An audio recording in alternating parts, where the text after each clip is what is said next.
এই জন্য আমি সব আজে বাজে খাবার একদম খেতে বারণ করি। কোনো কথা শুনবে না তো, এখন কি হবে বলো তো? কি আবার হবে? কিচ্ছু হবে না। কি কিচ্ছু হবে না?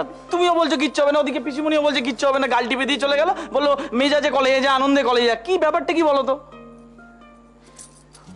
যাও না কলেজে।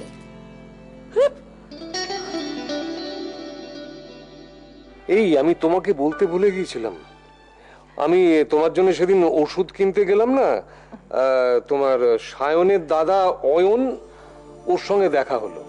উমা, তোমার সঙ্গে দেখা হলো, তুমি আসতে বললে না? না না, আসতে বলবো না কেন, আসতে বলেছিলাম কিন্তু সে ব্যস্ত ছিল, ও স্ত্রীও ছিল সঙ্গে।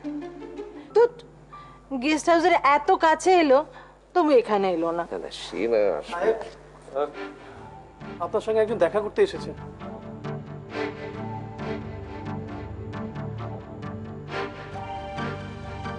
বললেন যে আপনার সঙ্গে খুব দরকার আছে। আমার সঙ্গে দেখা করতে এসছে? কি ব্যাপার, কালকে ওইভাবে চলে গেলে তারপর একটা ফোনও করলে না? কোনো প্রয়োজন নেই তাই করিনি। তুমি এইভাবে কেন কথা বলছো? কিভাবে কথাটা বলবো? বুঝতে পারছি তুমি আমার উপর রাগ করেছো। রাত্রি তুমি আমাকে সম্পূর্ণ ভুল বুঝছো।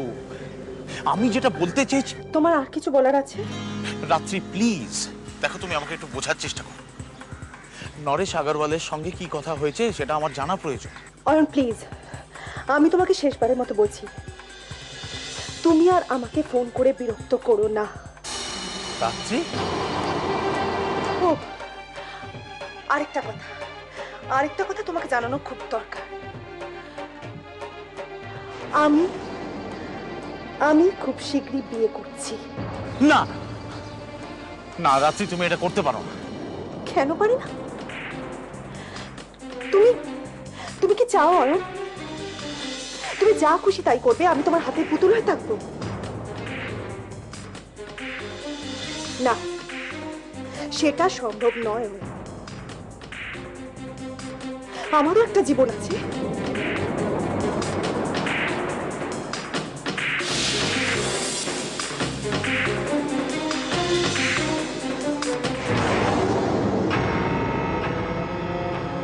নন্দিনী, তুই আমাকে, আমার মা তোর সঙ্গে খারাপ ব্যবহার করেছে, সেজন্য তুই আমাকেও বললি না?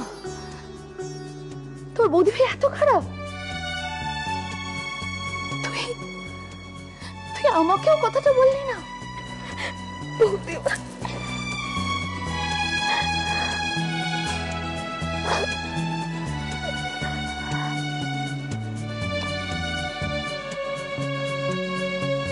ওখানে কোনো অসুবিধা হচ্ছে না গো মাম্মাম? বিক্রমের বাড়িতে পরেশ কাকা আছে জানো? পরেশ কাকা আমায় খুব যত্ন করে। বিক্রম,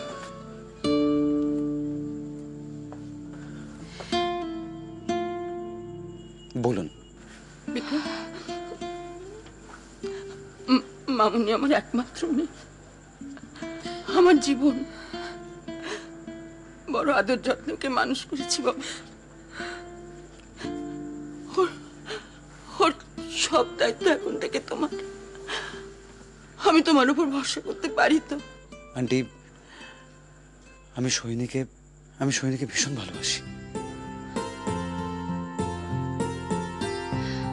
আপনি আর অয়নবাবু এদিকে এসেছিলেন, ন্যানির বাবা আমার জন্য ওষুধ কিনতে গিয়ে আপনাদের দেখতে পান, আর অয়নবাবু তো ওনার সঙ্গে কথাও বলেছেন।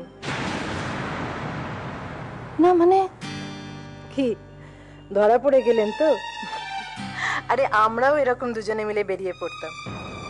ন্যানির বাবার কাছ থেকে আমি আপনার সব কিছু জেনে নিয়েছি। কিরকম? আপনি নাকি খুব মিষ্টি, লাজুক, লজ্জায় আপনি ওর সঙ্গে কথাই বলতে পারেননি। আর অয়নবাবু অবশ্য তাড়া দিচ্ছিলেন, এরপর কিন্তু একদিন যখন আসবেন এদিকে আমাদের এখানে চলে আসবেন।